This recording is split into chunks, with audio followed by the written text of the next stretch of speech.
Alright, so here we are in Reason. My DAW of choice, been using it for a minute. Shout out to all the Reason users out there. Open the file here. File's called Saquon Barkley. I've been naming my samples random shit and my beats random shit.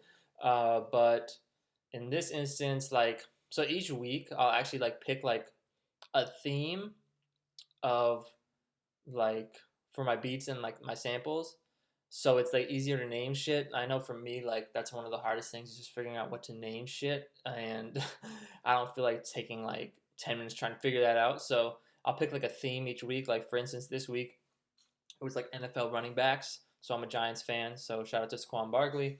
What you might notice actually off the bat too is that the BPM is 123 on this, and Cooler Than a Bitch is actually 117.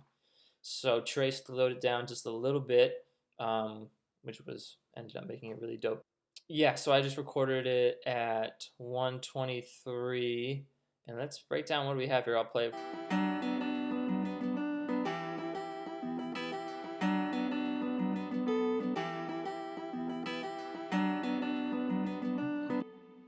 I export all my melodies as the audio files, you know, in the DAW first. You know what I mean? I like to just see them that way, organize them that way, as opposed to just exporting the MIDI out. I like to see the audio. But yeah, let's take it back to the beginning here, and then we'll go through some of the effects that I put on. This is the original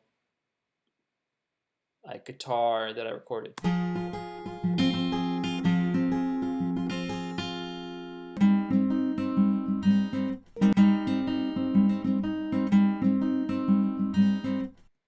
As you can tell, it's pretty raw, and it's actually higher than what it ends up being. I dropped it down a couple of semitones. So with my guitar melodies, a lot of people will actually just take this, you know what I mean? They'll just take the audio file and just fuck with it from there. I take my audio and convert it back. I sample it. I convert it back basically to MIDI, using the Reason sampler. It's the NNXT. I use the NNXT for literally everything when I make beats on Reason. I'm pretty much always sampling. So I throw the audio file in the sampler, and for me, I just like it because it gives me a lot more control. I like to have full control of the audio file that I'm fucking with. I feel like I don't have as much control when it's just in audio format. I like to get it into MIDI. Do you know what I'm saying? So I can really fuck with it and make changes and get crazy with it. I like to be in full control of that. So that's just how I do it. I mean, obviously you can do it any way, and a lot of people I know just end up putting the audio into their DAW, and they maybe might quantize it or might not, or might just move around the files or something like that to get it on time. But I like to do it this way. It might even take longer the way I do it, but that's just the way I go about it. Okay, so we got the raw guitar, and then I put it into the samplers, and then this is me playing it actually on my piano. You guys can't see, but I have it on the assigned to keys on my MIDI keyboard, and then so I can actually play it. And kind of a lot of work to actually chop all those up, especially when you get really intricate with guitar picking and shit like that, like I did on this one. This one took me, I think, a little bit of time to do. Probably took me I say a little bit of time, I spend, I don't know, at least 30 minutes to an hour just in the DAW on the sample. It probably took me maybe 20-30 minutes to lay this guitar part down like I wanted to up top in the raw guitar. So yeah, it probably takes me anywhere from hour to hour and a half, sometimes 2 hours, especially if I'm using a live instrument like guitar or trombone or something like that to make a sample. So now that we have, this is just the balanced version, the final balanced version that I send out. So now we have, okay, these are the font, these are the the end files where I put on my my effects. So on, let's go to the D3 one, because that's really what you hear in the track is this one.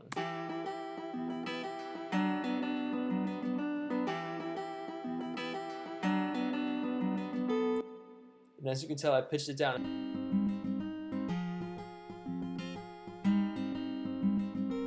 And what I did was put on a few effects, nothing crazy.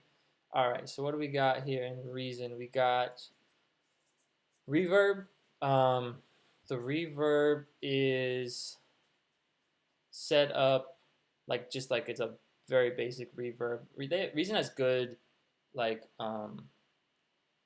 stock effects and sounds, really good stock effects and sounds. So I use this reverb like on damn near everything I do, especially guitar. You have to use reverb.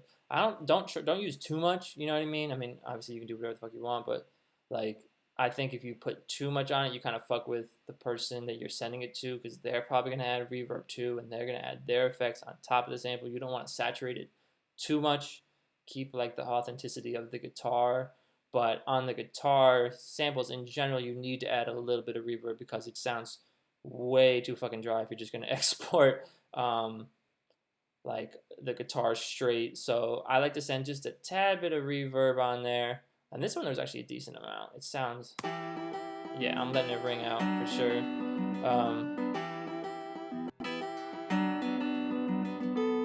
It sounds pretty good without it too.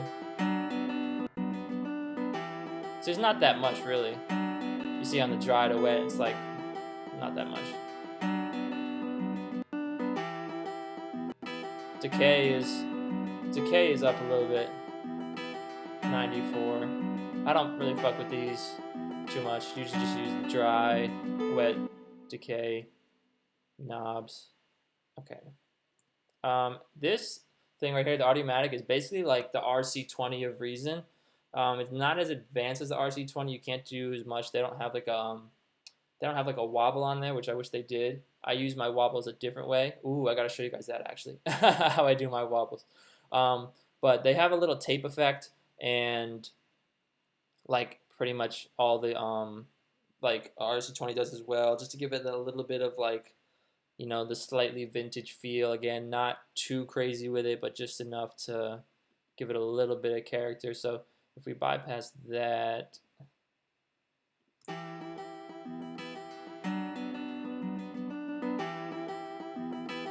really can't even tell the difference. You really just hear that it turns it up.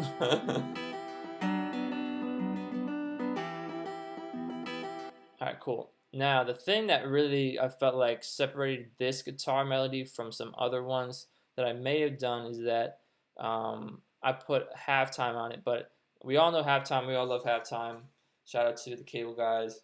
But the thing is, what I did on this one is I just used just a touch of it. So on mine, I got it on the half. I got it on 2. And this is where it really you know, made the difference. Was I put the you know, the band all the way up to 433 hertz and the mix at 50, so that it's just a touch, so it makes it sound like there's kind of like 2 guitars playing. It was just like kind of like a cool like little echo effect like that in the background that you could just make out. So like you'll see here, like when we take it, if I take it off, but like with it on, there's that little tiny bit at the end that makes it sound like there's almost another guitar playing.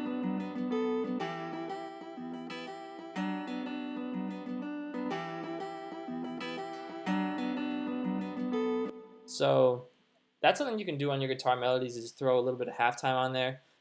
I wouldn't like all the way halftime it, because again, the person you send it to might want to like halftime it or do something crazy with it. So you want to just kind of keep it straightforward. At least in my opinion, when you're sending it to other people, make it cool but straightforward so that they can fuck with it and they can take it where they want to go with it. Because that's part of the fun of sampling and getting loops from people, is that you can fuck with it. You know what I mean? So if you're doing all the work, like you're doing so much crazy shit that they can't really fuck with it, they might be like, you know what I mean? I'm not really fucking with this. So that's what that's what I think. All right. Oh, I want to show you guys how I do my like detune, like wobble. This is the all of the notes individually sampled on the NXT, and all I do is I highlight all of them and I just go down to here and I pitch it down like in a certain amount of cents. Usually I do between like 14 and 20, 14 and 30. It just gives it that little bit of detune that everyone uses the detune these days. Again, it's not too much. I don't like to overdo the detune. I think it could be used too much and it really fucks shit up.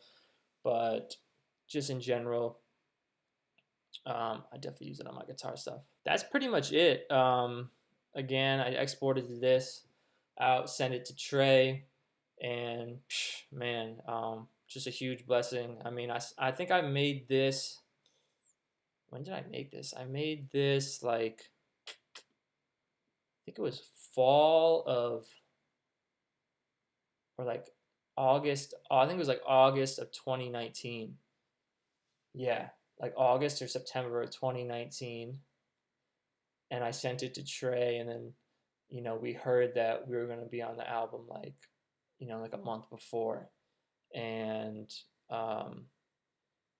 Tre called me. He's like, "Yo, we got one on Gunna's project." I was like, "Oh shit, let's go." And then he called me like a month later. It was like a week before the album was dropping, and he was like, "Check, Roddy Ricch's story. I mean, check Gunna's story. We got the one with Roddy Ricch on it." And I was like, "Holy fuck, too!" Like, it's Gunna in the Wraith, fucking bumping the song, and then Roddy Ricch's verse comes on, and it's just like, damn. So definitely a really crazy moment for me. Definitely my biggest placement, to date. I felt really blessed. I've had a couple this year, but like this was obviously a huge game changer for me. Really blessed to be a part of it. Yeah, I'm gonna try to do a lot more of these breakdown videos. I really fuck with like all the videos online ever since I've been watching videos like Cardiac and like Ryan Leslie and like the 808 Mafia cook-up videos and shit like that. So I love shit like this, just pick people's brain and see their work process. So I'm gonna try and make more of these, especially for the songs that I have out, and hopefully you guys fuck with them. And we'll try to keep it going, get more content on this channel. You know what I mean, and get it rolling. Appreciate everybody, and thank you.